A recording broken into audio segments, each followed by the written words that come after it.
Hey everybody, this is PD from the Spin Rack, and we also have Calvin Ellis ready to rock. And Mars. Thank you. So today we're going to talk about that craze, which is comic book original art, right? Comic book art is selling through the roof.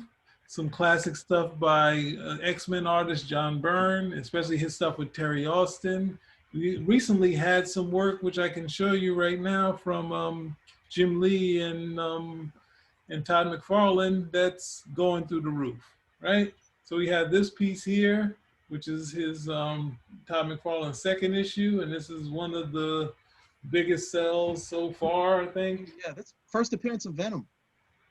You know, and then oh yeah, I didn't think of that. So then you also have, I know that the X-Men piece, the one, his issue before that was a little more. The issue before that is his first issue of the regular series, but that's him collaboration with Willis Pistachio. This one has him and Scott Williams, a classic Wolverine cover. And for some reason, I think ultimately Todd hasn't done anything close to Spider-Man in years and stopped drawing. Jim Lee has just stopped drawing. So, and there's a little more, no, I guess it's the same amount of, I guess there's enough X-Men pages out there. I can't really tell you why Todd sold more outside of the fact that Todd hasn't been drawing Spider-Man forever. So, since forever, so it's just sold more. You can never know with this stuff, right? So we're gonna listen to a piece here of Rob Liefeld on his show, Robservations, his episode, The Art of Comic Books and Actual Selling. And most people kind of, ultimately comic books started giving the artist the artwork back in the 70s. Most of the time people think of in the 80s when Kirby got his stuff back because there was a delay on his older work. All of the older work Marvel held for a long time. But everything after the 70s, they started giving original art back. And they also used to give artwork, well, Marvel used to give artwork to the writer, give them the page with the most dialogue. And at some point that stopped, and it was just artists getting artwork back, so. Let's listen to this, Rob. Wait. So you're gonna have to explain that a little bit to me. Wait, why would I, as a studio, allow income to be walked out by giving away free pages of? Time to go to the Wayback Machine. Wait a second. What do you think? The artists gave their artwork to the comic companies. Right. Hopefully, I'm going to answer your question. Let me know if it's or spell it out to me. Ultimately, they were in their possession at these companies. Everyone at one point kept them in there, but I think Neil Adams was starting to talk, saying this is you have to pay taxes on that stuff, right? Because you're keeping it in there, you're housing it. This stuff, most of the time, outside of, especially in England, you know, you have to repay for republishing, that sort of thing. And they were kind of keeping that stuff as saying, this is our history at Marvel. I think DC, they used to chop it up. They used to chop up all the original art. And I think some of the older companies like Joe Simon's company, Joe Simon kept all the original art to most of the stuff, the same with EC Comics. Somewhere in the 70s, they started giving it back, whether because of Neil Adams or not. So is that what you have an issue with? I don't think so. What was your issue? Why would the comic book company allow physical copies of their art to be given back to the artist? If you work on the company, let's say for example, you know, I'm not the comic book company, and that's not my taxes. Right, because they have to pay taxes on it. They'd have to pay taxes on keeping the corporation or the person. The corporation.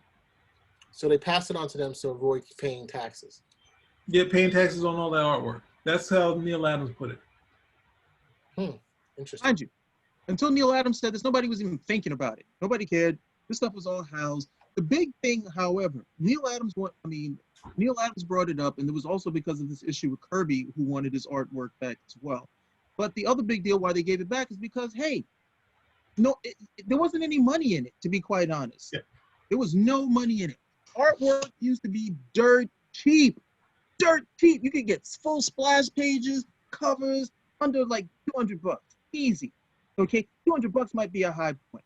Then Okay, guys like Mars over here started going to John Byrne and saying, "Hey, John Byrne, can you do a full page for me with all this detail, and it's a Batman fighting Captain America and like a word blue? Can you do all that?" And John Byrne would do it. He'd be like, "Yeah, sure, no problem." Say, "Hey, how much do you want for it?" How's $500? Okay, that's sweet. The next Mars goes run eBay and put $15,000. Yes, that's Now, Whatever here's the what market happened. can bear. Here's what happened. It wasn't so much that he put it up for $15,000. It's also that he sold it $15,000. Right. And that's when the whole thing changed. Then the artists start charging more. The art starts going up, and you have the situation we have now. You have comic book art pages selling for hundreds of thousands of dollars, which, I mean, this is such a markup because there's at points, I mean, even now, you can go to some shows or you can go to some people who have art, you can get good pages, $100 here, a couple $100 here. But Yeah. now you get just standard stuff, standard pages, guys want $2,000 for it. And you're like, hey, I'm a collector, I really find half of this, but I can't justify paying $2,000 for that page as much as I like it. And then you're in the cart because eventually somebody's gonna buy it for $2,000. And then when they turn it over, they're not turning it over for $2,000, turn it over for $10,000, $15,000. You just got to resign yourself to saying, I'm never going to own this page. The art collection I have is small. I trimmed down a lot, sold off a lot of Black Panther pages that I had, at that point. But I sold these pages I had, they were all signed by both the inker and the artist. I must have paid $150 per page when I had the stuff. When I sold it, I didn't sell it for $150 per page. Okay, that much I can tell you that much right now. But crazy how those numbers went. Yeah, and that's one of the things. The X-Men stuff sells for a lot, and that markup is kind of what the crazy part is because it initially, as I said, it was only like they'd sell it for like $45, and they for drawing a page it was only like $35, and then it's later you hear $600 a page. And then that would depend on the page. And then at some point they decided they were trying to, the comic guys tried to make it, hey, is this page near mint? They tried to bring that in there, but the pros kind of killed that because this is in something that's in production, so it's cut, there's paste ups. With age, some of the glue wears out, the images sort of fall off, that sort of thing. You can't, this is original art. Right, so whatever happens at this stage is kind of You spilled coffee on it. Hey, that's just ambiance at the end of the day. This is one of a kind. There aren't, there's not 10 of these. If there are 10 of these, it's definitely not original art. So wait a second. So in Marvel and DC, let this rock? What, selling it? What can they do? The market has gone up. Are they still giving this to the artists? Are artists still getting Yeah, they this? had to. Why? Because they can't. All right. The thing was they've already. That's a revenue stream for the companies. The studios. No, they can't. They're gonna have to pay taxes on that. They've had to pay double, and they're making it up. They already paid for the person to draw it, and then they're gonna also sell it at those prices. Are you kidding? One of a kind. Oh my gosh. No, because I mean they're trying to do this. The whole idea is supposed to be work for hire. So it's supposed to be when it's done, it's done. Everybody's severed, so that way you save on the. If you keep the art, that's an asset. Okay, that's an asset, and you end up having to pay on that. You pay for the taxes now, but later in the future you can make a spectacular amount of money. Not after they found out that you made the $600,000 on that stuff. Yeah, it's not worth it. Not. Just give them the art. Seems worth it to me, but hey. But the thing is that you can't sell every page for that amount of money. Yes, X-Men stuff. Yes, Jim Lee stuff goes for that. But then as you go along, there will be pages that, I mean, Jim Lee stuff sells, but a lot of other artists, there's stuff that just doesn't sell, and which has now made its way to the artist edition, which works out for us. Some artists don't sell their stuff, like I think Dave Mazzucchelli held on to as much of stuff as he could. I think Walt Simonson has held on to basically almost everything that he's done. So that's how we gotten all these artist editions. You see the same with like sort of Kelly Jones, a lot of his Batman, We've seen some nice additions for Frank Miller's stuff. I'm not sure. I'm pretty sure some of that sold. So, but there's a market and there's a hunt for this stuff. And then there's also what we don't know about is there's got to be a black market for the stuff that was stolen beforehand and being behind the Whoa, scenes. whoa, whoa, whoa. Why are we even talking about that? I don't think I just want to bring that up because I can't find it. No one's talking about it. nobody's talking about it because it doesn't exist. I told you about this, bro. No, there's if it doesn't exist, don't bring it up. All right. There's a couple of burned pages that were stolen with the Phoenix on. The Phoenix will come in. There's a few times that. So the minute it comes up, people are gonna know, and then it'll be done. So if that's the case, it hasn't come up. But that's the thing. It hasn't been brought up outside of the recent stealing of John Buscema's or his family, the artwork that his family had. There's a portfolio that was stolen that had some classic stuff in it. So it's important to remember that you keep this notion that if it pops up anywhere that anyone can see, we say something about it. Probably somebody should write DC in their reorganization, AT&T, and tell them they need to hold on to this stuff. Unless you sell it underground. You've turned it. You ruined this whole thing as usual, Mars. But let's. Unless you sell it underground, then that becomes a problem. There's nothing worse than buying a collection and finding out, hey, that collection was stolen. Yep. Okay, because you're pretty much obligated to return it, and people are going to be like, well, what about the money I put into it? Oh, yeah. Nada, nothing. Yep. Settle. And there's no way for you to know that it's stolen. So let's listen to this so we can. Observation. Now this is he's gonna have this little segment talking about what he likes, art that he likes to buy. Right? Here we go. The thing that I buy is John Byrne Marvel art from 1975 to 1980. That is his prime stuff. Now I'm going to close up here, going back to what I said with Walt Simonson. He has held on to his art. And I will tell you about an original art story that did not go exactly the best way it possibly could. But I am a huge fan of Terry Austin. I believe he is the single best embellisher, inker, finisher that comic books has ever seen. He inked so precisely and inked in such a unique manner that it looks like it was from a future we still have yet to arrive at. In 1977, he's putting lines on the page that people in 2020 can't imitate. A sharpness, a crispness, a style, a method of putting lines together that I've never seen equaled. It's been attempted, but it cannot be equaled. He alone owns this brand. He was, the editor-in-chief, Jim Shooter, said that Terry Austin inks on a book would make a book on the cover go up 10,000 in circulation, 10,000 copies.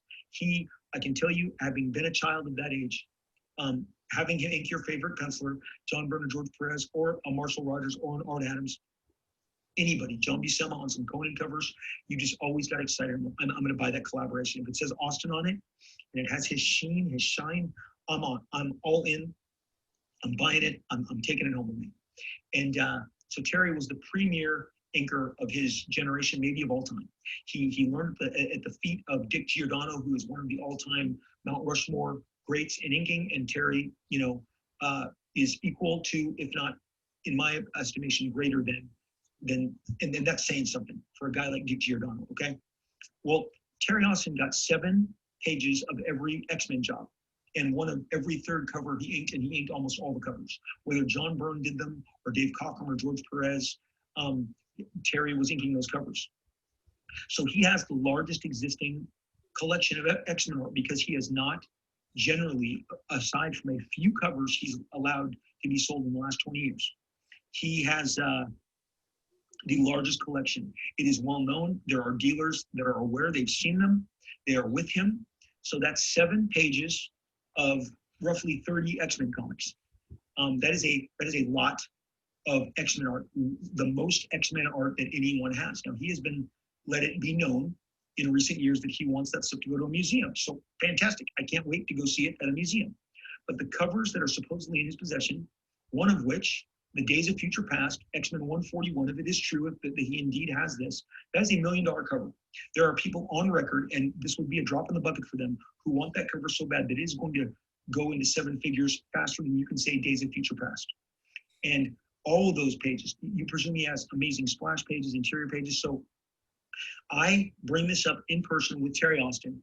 Years ago, it was 2005, the Baltimore Comic Con. I had never done it before. I am landing in Baltimore. I took the red eye to spend as much time with my family as possible. I'm going to do 2 days in Baltimore. So I got the red eye out of Los Angeles. I arrive, I get off the plane at 6:30 a.m., get a cab over. My hotel room is not ready yet. Obviously, I'm way too early in the morning. So I grab my bags and I head over to the convention center. I just wait outside in front of a bench until they're going to, open up the facilities around 8:30 for setup. And I'll just go to my table. Then I'll meet the guys that are running my table.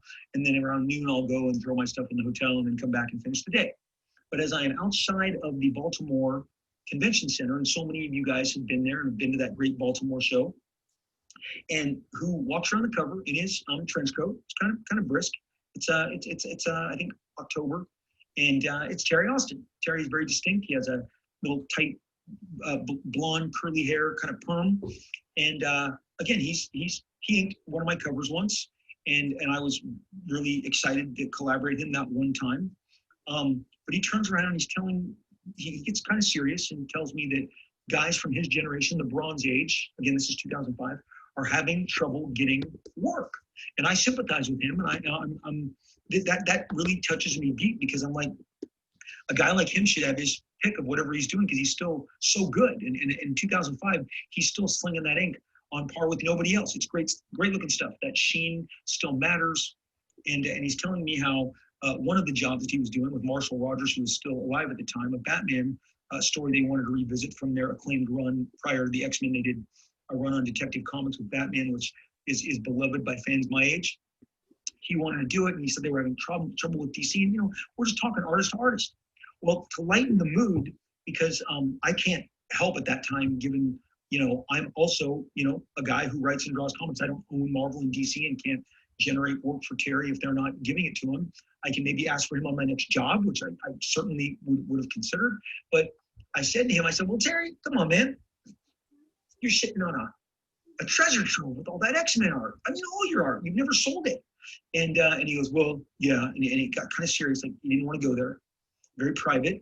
But I then lean in all the way to my joke. And it's true. I jumped with my friends. I said, yeah, me and my buddies have thought about doing like an Ocean's 11 type heist on your house and getting all that X-Men art out from under you. And I kind of smiled and chuckled, because it was clearly a joke. And I wouldn't joke about committing a crime, especially since I have no criminal record and I'm not, versed at all in being the level of Ocean's 11, which I, again, cited probably a couple times in the case of trying to make my joke. And he got very terse and very, very serious and said, that's not funny. That's not funny at all. And I was like, Terry, I'm kidding. I'm just joking. I mean, you're literally, all that art, the value is amazing. I mean, I was just, like, he's got a giant nest egg. People talk about their, retirement. Terry has it. That X-Men art is so it literally has gone up in value while I'm doing this podcast. It went up in value. It just went up again. And it's going to go up again in a few more seconds, okay? But he was not amused. It was very serious. We parted ways. He did not receive my joke, and I felt bad for making it. But still, the art world, there are people who are obsessed with all that he has because of the values. But so, and there's one other person that's obsessed, which is Rob. So a nice nest egg. So, but he's talking about, say, I'm coming to you about, the hardships of the comic industry, and you say, hey, I see that in the back right there, that the Frank Miller stuff. Why don't you sell that stuff? Austin is no. But I'm saying, Well, I'm coming for a job. He also betrayed some of his inner thinking, because as much of it's a joke, these guys like, yeah, man. Yeah. He's like, yeah, why don't you sell some of that art? Because the second you sell it, I'm all over it. Yeah. I'm all over that art at the end of the day. So if Terry Austin wanted to sell his art, which he obviously doesn't, okay, and he probably wants to keep the art, so the idea of working and finding work is going to be more important to him. I'm pretty certain he might have had moments where he's thinking like, yeah, maybe I should sell a piece or two. He might even take it out, look at it, and then he puts it back in saying, no, don't want to sell it. It seems to be a man of conviction when it comes to that. So you got Rob Liefeld, who is also a man of conviction when it comes to those dollar signs. And you got Terry Austin, who wants to donate it. Of course, that joke was just not going to go over too big. Well, I mean, most of the stuff we know about Terry is that because he said dealers, like Terry's shown them the dealers, and he had. I don't believe it's been multiple because most of the stuff we hear is from Byrne because I guess they hang out maybe a couple times a year, and one of those times, Terry brought over some of the X-Men pages that he had. He had something from the Untold thing, a splash page from the Untold, Phoenix, the Untold story, and that's where the Burns dealer who was there with them at least got to see it. But they were at that point thinking, should they do a commission together? They were trying to figure out something, and he just brought it as a sort of nostalgia. It wasn't like, hey, I'm getting this appraised to get a price, because we know it's going to be whatever he has is going to sell pretty decently, any splash pages.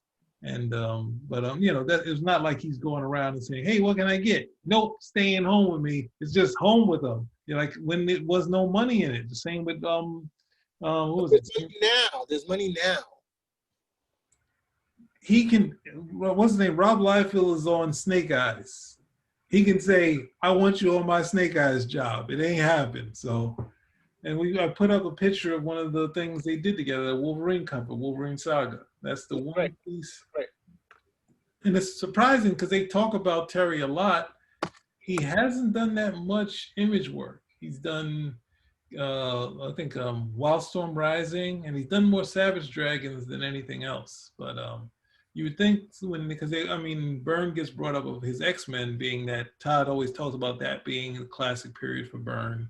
And everyone, I think even Jim Valentino said people were buying the Byrne stuff because of Terry.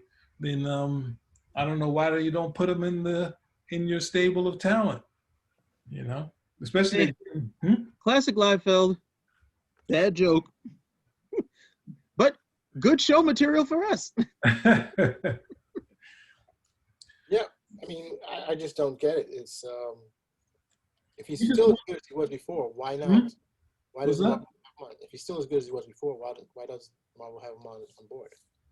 Because these guys want to.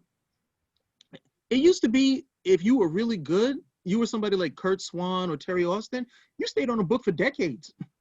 Because you could turn out the art, you were on time, sales numbers were there, and it was cool. And then that changed. I mean, it changed in terms of the artist because they were like, okay, if we recycle this every so often, it looks new, even if it's not. So let's try to get some new artists, just try to keep that door revolving as opposed to having somebody on the series for a long period of time. I mean, look at Alex Ross, and he did that cover run on Immortal Hulk.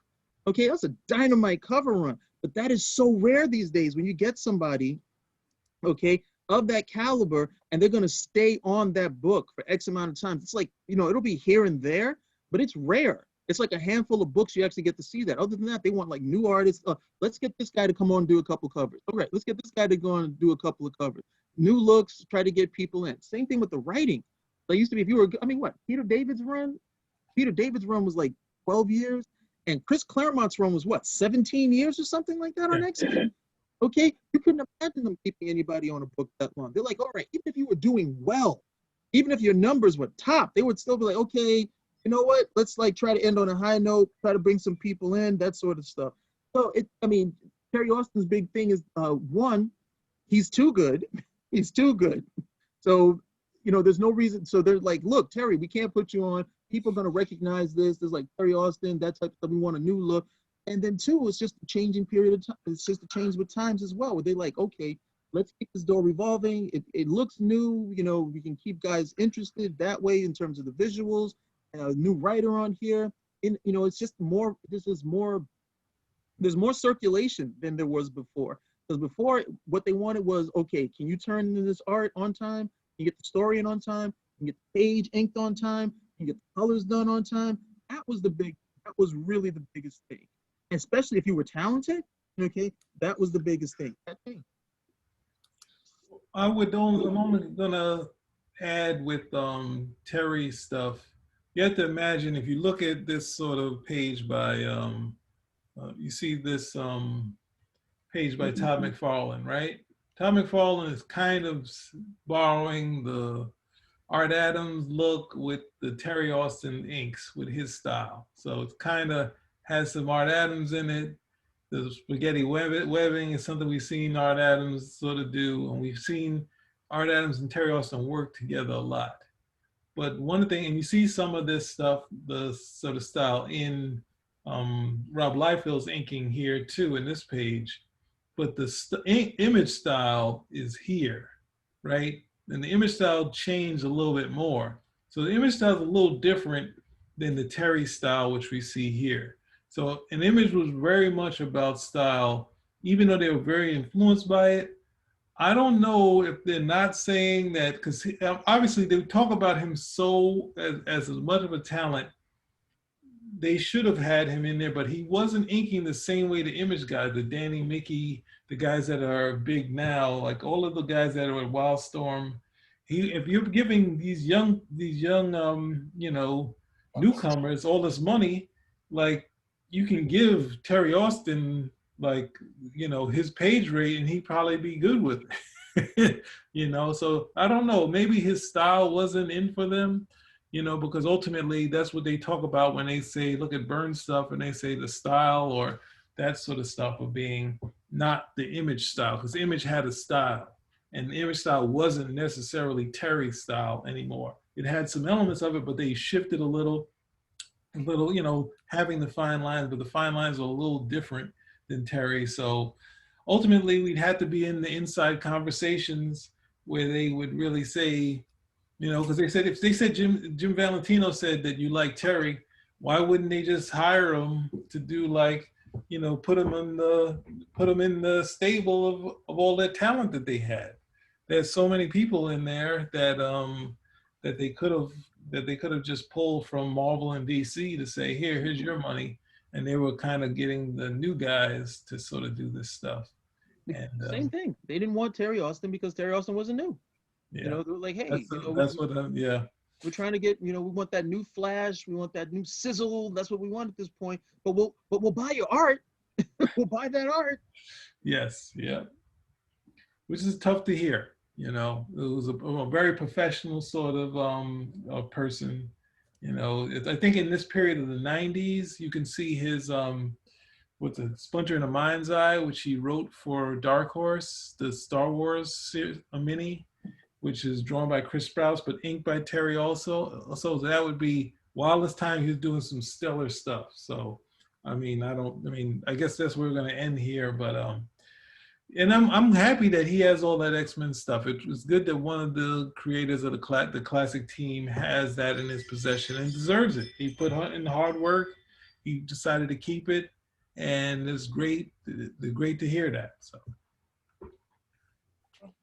Well, thank you, Petey. Thank you for bringing that up. Thank you for the observations. Cal, thank you very much for also joining. Terry Austin, man. Hey, you're a rich man. Spin around. Out. All right. So you guys want to do tomorrow? Yeah, if you can actually do it. Can I not just do today?